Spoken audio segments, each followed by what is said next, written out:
Okay, thank you very much.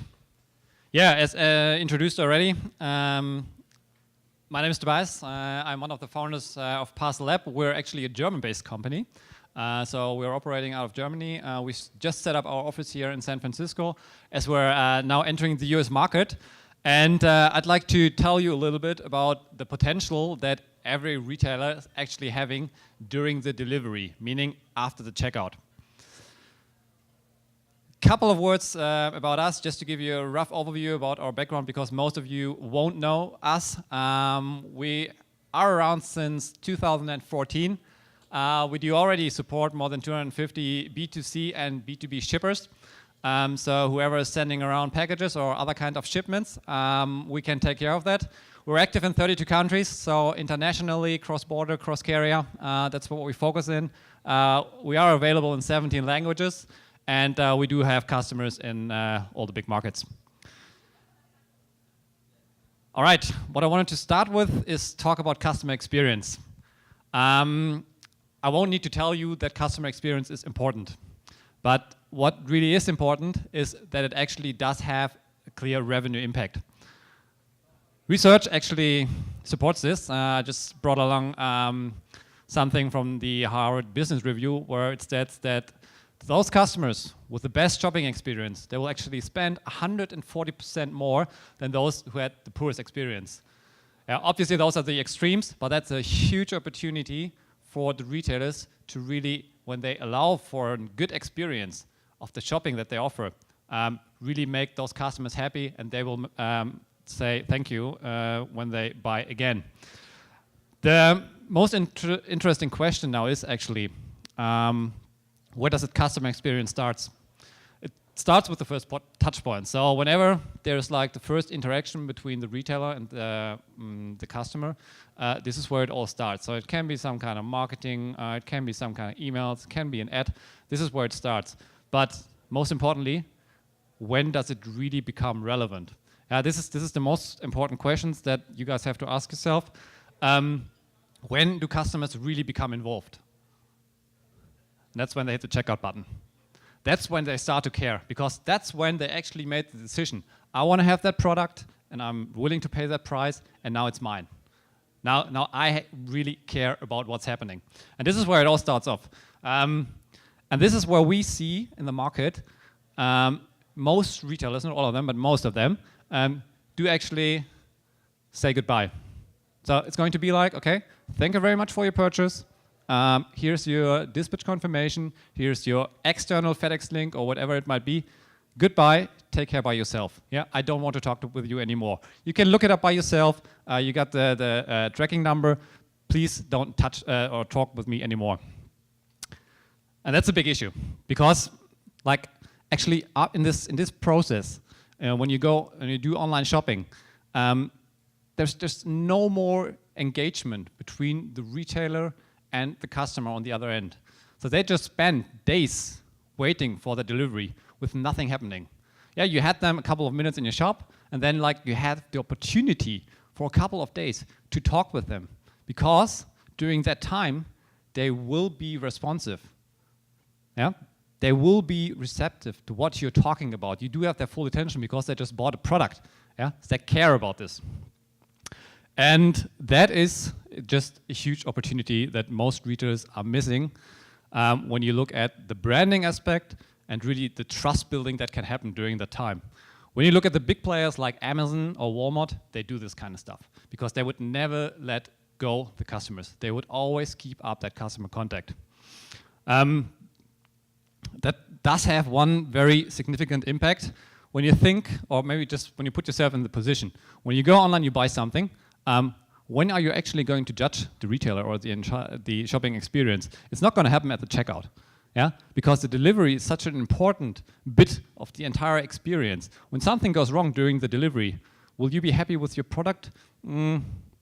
Probably not. Yeah, you probably do have some kind of bad experience with it, and that will definitely impact your decision on going back to that retailer again. It's once again the Amazon effect, where I know when I'm at Amazon and I buy something, it will get to me quickly. It will happen. Yeah, I trust Yeah, that's the retention part of it. Whether when I do go to someone else, I might not know that.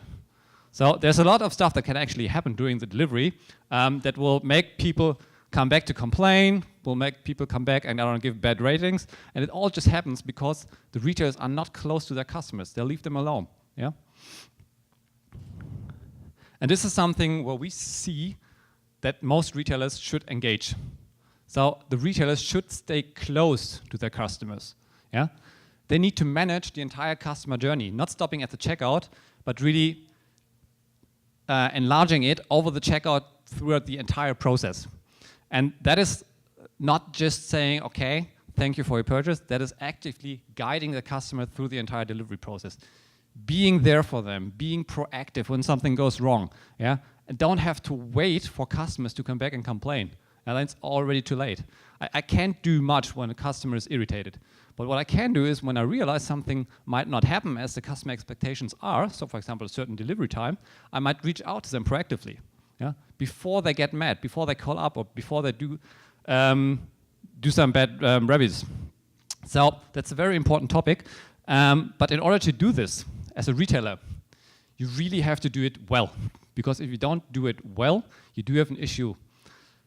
It's your name on stake. When FedEx or UPS is communicating with the customers what they do when you don't take care of it, when something goes wrong, they are sometimes to blame. But when your name is on that email or whatever kind of communication you choose, and you're communicating something that is not right, you do have an issue because it will come back to you. So next to really doing that communication by yourself, it's really, really important to do it personal. So meaning you're not Amazon. Yeah. So actually every retailer that is smaller than Amazon does have some kind of soul, some kind of characteristics. So you're building a brand around like what you're doing. And this is clearly an advantage that you might have and that you might leverage to really survive that competition.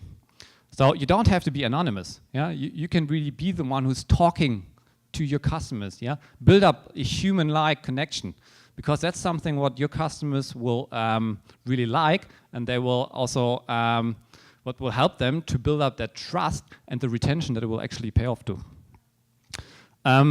Just to give you another example, what we've experienced in the States is that Amazon is a lot faster than every other retailer out here. In Germany, it's a bit different. Like in Germany, we're talking about 1 or 2 days of delivery for everyone, yeah, because the entire logistics networks are just so good. Here, we've seen that it often takes like many, many days when you ship from one coast to the next. You don't have to compete with that delivery speed that an Amazon is offering, but what you can do is you can use that time to engage with your customers. So even if it takes 1 or 2 days longer, well, that's fine, yeah, because you do have a chance to really make friends with your customers during that time. You can engage, you can help them, you can talk with them, yeah. You really make them a valuable returning customer during that time. That will actually lead to the effect which we have measured, that the entire communication will be very, very relevant to your customers. So we're talking about opening rates of more than 80%. Yeah, that is unique open rates, the same as click rates of more than 50%. So your customers will value this kind of communication a lot, and everything that you put into this communication will reach the recipient. Yeah, so we are actually talking about a supercharged newsletter with open rates that are a lot higher than you would get anywhere else. So instead of just using that kind of communication to provide information regarding the delivery, you can use it as a marketing channel, as a free marketing channel, basically. Be relevant. So when you reach out to your customers, it must make sense to them. You can't just spam. When you do spam, this is like when I'm talking about, for example, using information, status updates from your delivery company that you just wrote directly to your customers. That doesn't make sense. It needs to make sense to your customers, and you need to be relevant. And in order to do that, it's very, very important to move away from the pure shipping data, so the information that you get from your carriers, and add another dimension, and that's the customer expectation. So customer expectation is really crucial for the customer experience, because they want to get relevant information from you. When you do that, you're basically changing the perspective. Yeah? You're not talking through the eyes of the logistics companies who are providing the information. You'll be talking through the eyes of your customers. Yeah? You only talk to them when it makes sense. When we get feedback on communications that we do send out, or our retailers, yeah, it's mostly like, well, thanks a lot for this information. That was good. That was exactly what I needed. Yeah? Because when you know what your customers expect, you can really channel that information to your customers. What is really important when you do this is that you understand the data that is underneath. So most of the retailers by now do work with more than one carrier. Yeah, so you really have to ensure that the entire experience is harmonized.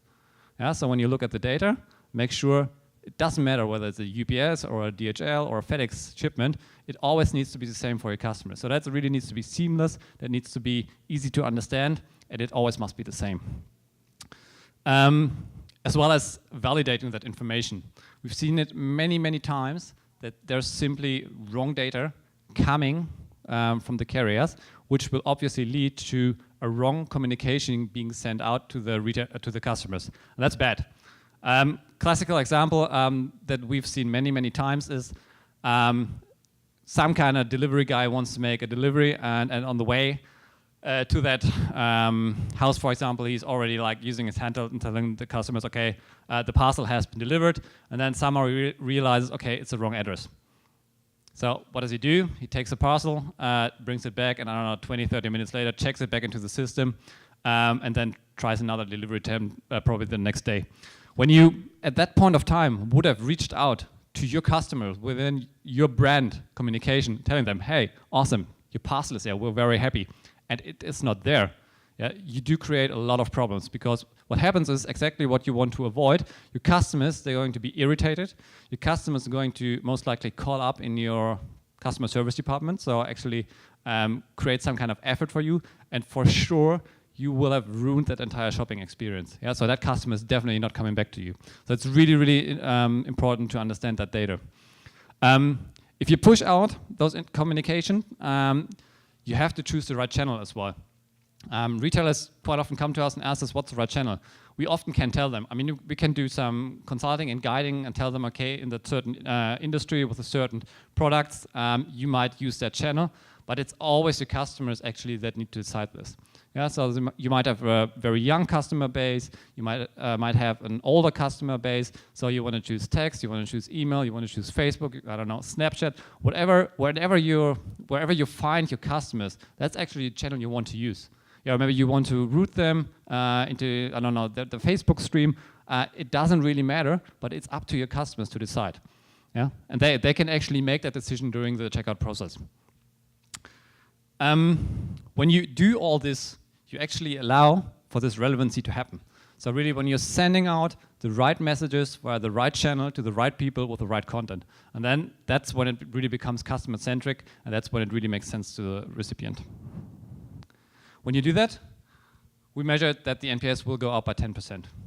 Yeah? Because the customers will like what they see, and the customers will like the information that they get.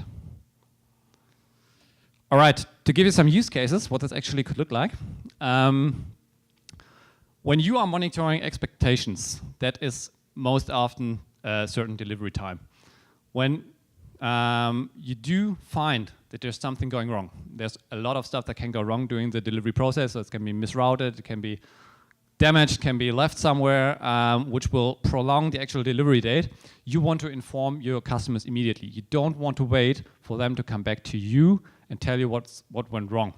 When you do that, you can obviously do it proactively, which is nice, but you can also add different content blocks that help the argumentation. For example, this is a retailer who's sending around musical equipment. So like you might tell them, okay, well, now you've got more time to set up your personal, I don't know, music equipment setup that you are actually going to buy. Or what we do have very good experience with as well is placing coupons, kind of like a sorry for that, that then can be used to get the customers back into the shop. Yeah? So they will actually see, okay, this is nice, the retailer is taking care of me, they tell me proactively. It's not great that it's going to be late, but still they are fair enough to tell me, and I do get a personal coupon, so okay, I might as well give them a good rating as well.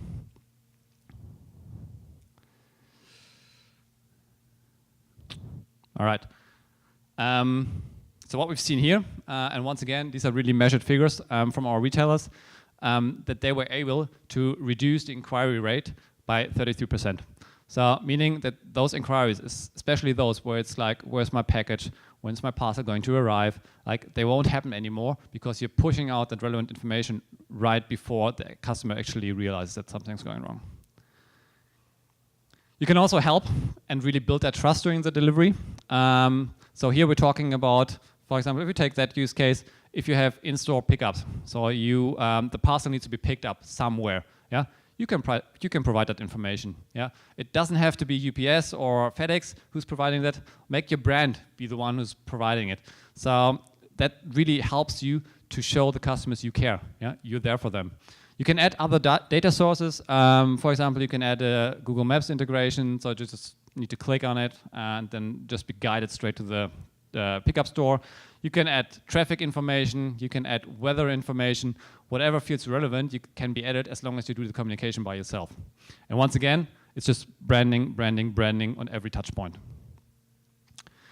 What we've seen is actually up to 100% retention for the customers or for the retailers that are using these services.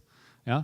Instead of leaving the customer alone at the checkout and being there throughout the entire delivery process helps to almost double the retention rate.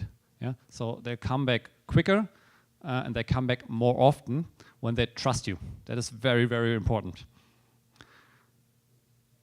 You can also support your customers with the product they've been buying. So that can be some kind of setup process that they need. Can be a mattress where they just need to unpack and set it up in the right way. It can be some kind of tech gadget, and I'll show some example later on as well, where it's just very important for the product experience that they are prepared in the right way. So did you install the app? Did you set up your account? This is how you use it. This is how you put it together. So there's a lot of stuff that actually is really, really relevant for the customers that you can provide even before the delivery, so the customer is prepared in the best way when they actually get the product.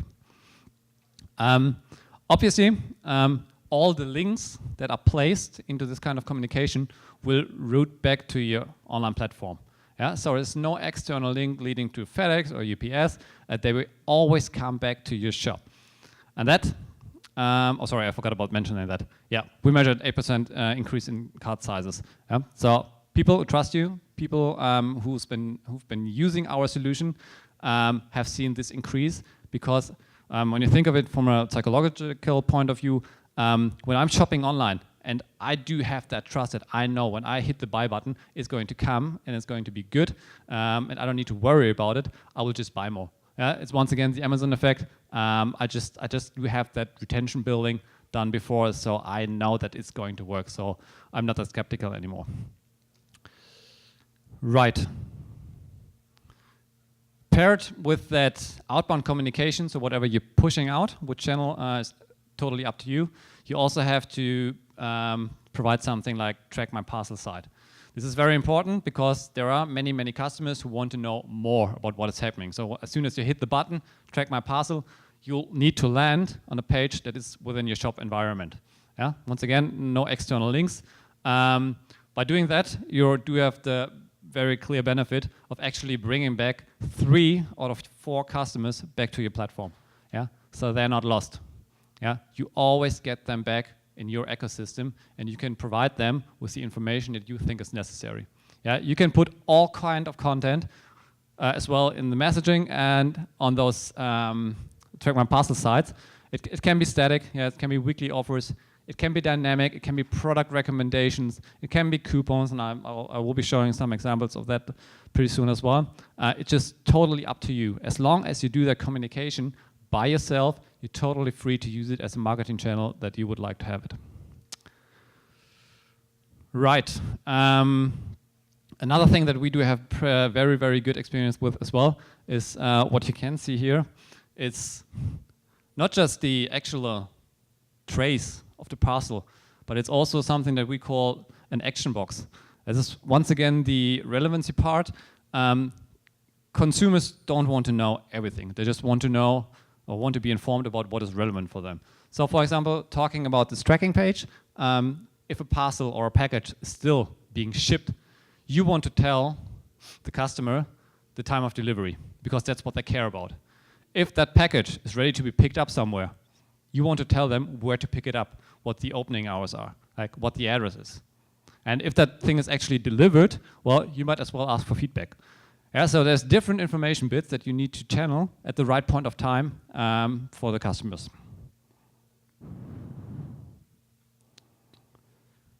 Looking at this slide, this is basically the customer journey that you could have when you're going through the delivery process. That is these are the most communication triggers that we've seen in the market out there. So the retailers using either our solution or having done something by themselves always seem to have this kind of scheme that they use. So it's definitely the delay that is one of the most important communication triggers that can be out there. So once again, managing those expectations and being proactive when something goes wrong. It is a prediction that can be used to create some kind of anticipation, which can be used to tell your customers, okay, it's going to be 1 more day, it's going to be 2 more days, whatever the use case is. You can really use it to prepare the customer for a certain shipment to arrive. And if you want, you can also do returns. Yeah, if there is for example, in the fashion business, returns are common. They happen all the time. It's very important to also offer the same kind of experience for the return process as well.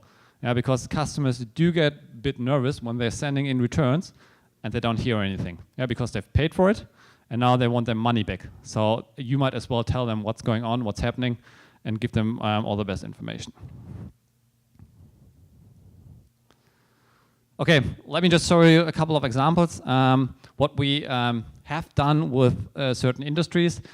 Starting with the fashion industry, what we quite often see is that they do something like integrating weather information.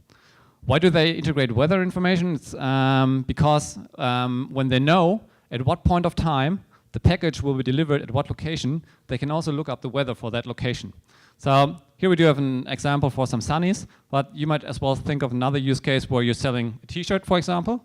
And then you realize that thing is going to New York or Chicago, and the weather on that particular date where that shipment is going to happen is going to be bad. It's going to be rainy, it's going to be windy. So you might as well place an umbrella here or something else that just makes sense for that customer and that situation where he is. Yeah, because once again, that customer will be very, very receptive to what you're telling him, and then you will have a high conversion on those product recommendations that will be here. Another coupon that we offer is actually called Raise My Parcel. So since you do know how long the package is going to be on the way until it arrives at the recipient, you can also use that with a like gamification part. So you can say, okay, well, you do have 28 more hours to use this coupon. You do have 4 more hours until your package is delivered and that coupon is going to expire.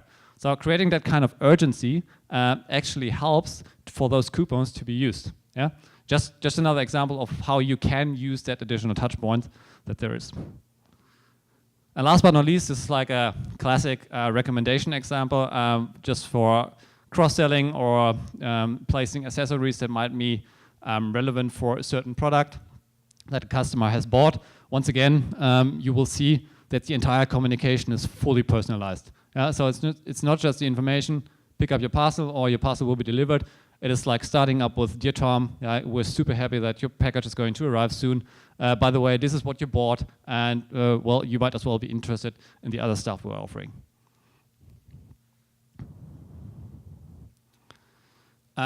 Next to that, we also offer certain features for omnichannel retailers. So those being actually retailers who do have some local stores. And this is the example that we've already seen.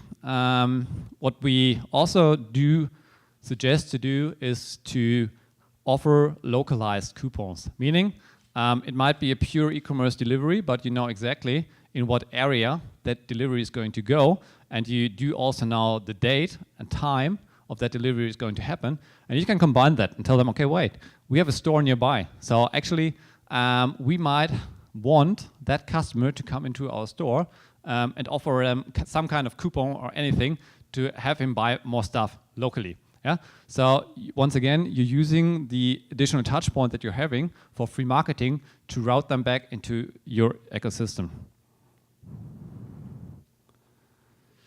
Use it for ratings.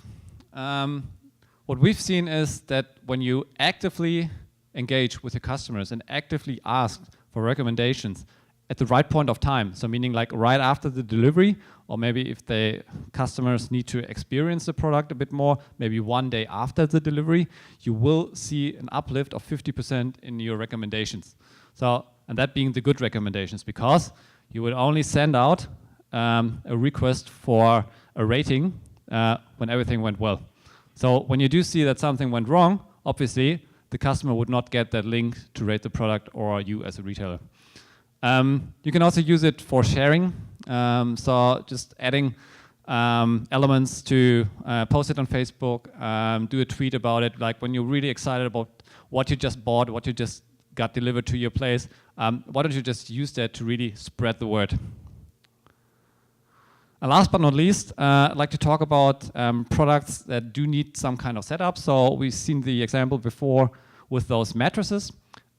Basically, it's always the same case. When you do have some products that do need some kind of explanation to really work well, this is the right time to tell your customers. Yeah?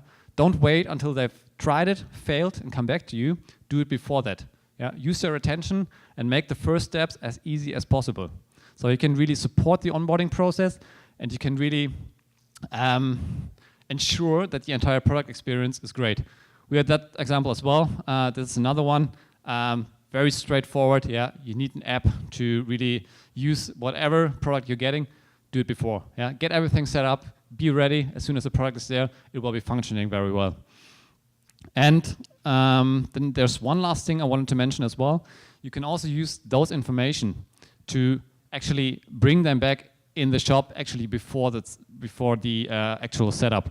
Talking about that, there's one very important use case where, for example, we're using the data that we're seeing in our system and the retailers are having about their deliveries, about delivery times, to use it as a conversion booster within the shop. So that is like an example where you have next to the buy button an information where it says, okay, when you hit the buy button until 4 p.m. today, like your parcel will be there on Thursday.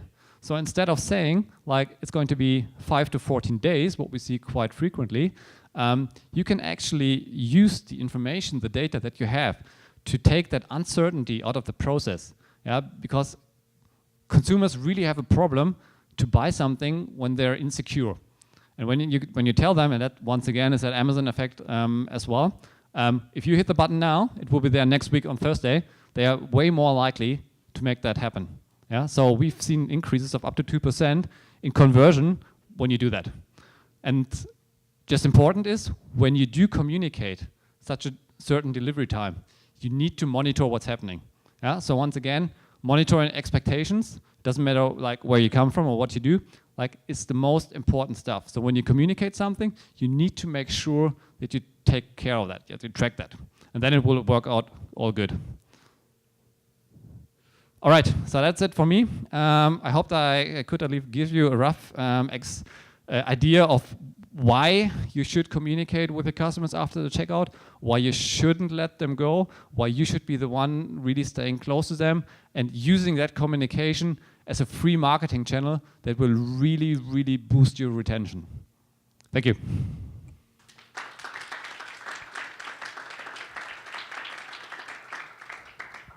Are there any questions? Have you like applied ever using maybe with your omnichannel clients different delivery options for them? So like, hey, see that your package is out for delivery on Wednesday and it's going to be there between 2 and 4. Is that a convenient time for you? Would it maybe like do you want to change now, drop it off at the local shop and that's open until 8, or you can pick up at the local store? Just to change actually what the option would be as part of this experience? Yes. And that's good.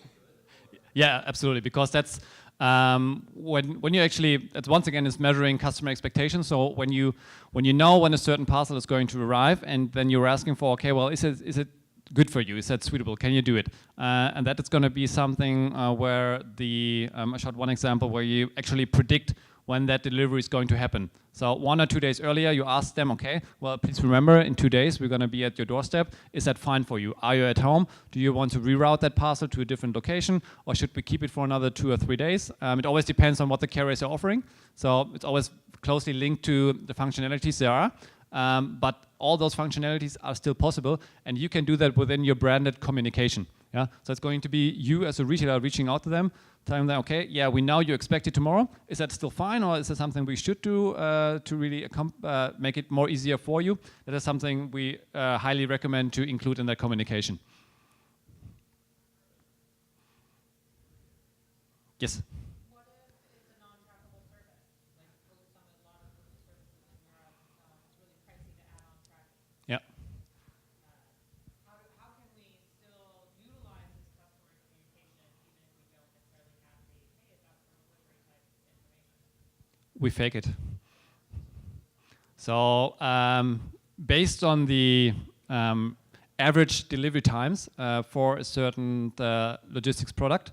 So for example, if you do a letter shipment, I don't know, it might be 3 days on average in a certain region. So we would send out the same communication.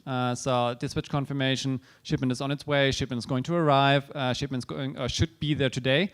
And then it's up to the retailer actually to define what they want to do with that. So it can be a communication like, well, actually, your shipment should have arrived today. Is it so? Did you get it? Or is there something where we can help you, where we need to engage? That is one way of doing this. The other is, we had that before as well, is for fraud detection. So when you do have letter shipments, for example, that are non-trackable, the retailer would just say, hey, cool, we just realized that your shipment was delivered. Thanks a lot for your purchase. So you won't have, or you will have less problems with customer claims telling you, I never received that parcel. Because you just try to tell them, I know that you got it. So it always depends on the use case, but you can just fake it, and the entire track or track my parcel side will change dynamically. So it will show the status of, okay, it's ready for ship, it's shipped, it's on its way, it's delivered, for example. Yeah, without having any tracking information in the back. Yeah, so that will be fake, obviously. But you can keep up the communication. Yeah, you can still offer your customers to always come back to you, yeah, and to provide some further information like the onboarding stuff, for example. So that communication channel is available as well.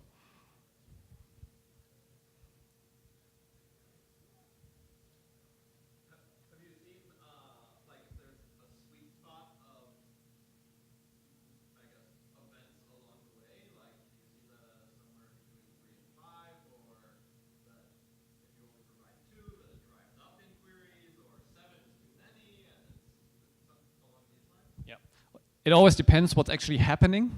So, for example, the delay message would only be triggered if there's an actual delay. So what always works is actually the prediction. So this anticipation part where you say, okay, your shipment is going to come tomorrow or in 2 days. Because then you do have a lot of attention from the customers. So that one works really well. And the delivery confirmation for sure as well. So when you get the status back, okay, it has been delivered, then that is something where your customer is going to be very emotional as well, that you can use to place different content elements as well. So that works really well also. And then it really depends on what you're selling. So you might have products where like for example, mobile cases. Yeah, you don't really care when they come. So there's like no deep emotional connection between you and the product. But when you, I don't know, go shopping for, I don't know, a new flat screen or something like something more expensive or more emotional, you might even add touch points to really build up a story during the delivery, really preparing your customer for a certain event that's going to happen. So it's always, there's not like the answer. It always depends on who's your customer, what are the products, and what works best. And obviously that is not a static process. So what we always do is we're always tracking open rates, click rates, how do the customers actually react, what works well, what doesn't. So A/B testing along the way. It actually transforms into a total marketing tool that you need to play with. Yeah, it's not a tool that you just set up once and then forget. Yeah, you really have to work with it, but it will have a huge impact on your customer satisfaction and your customer retention.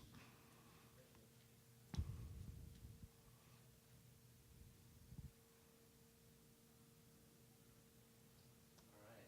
Let's hear it one more time for Tobias. Thanks.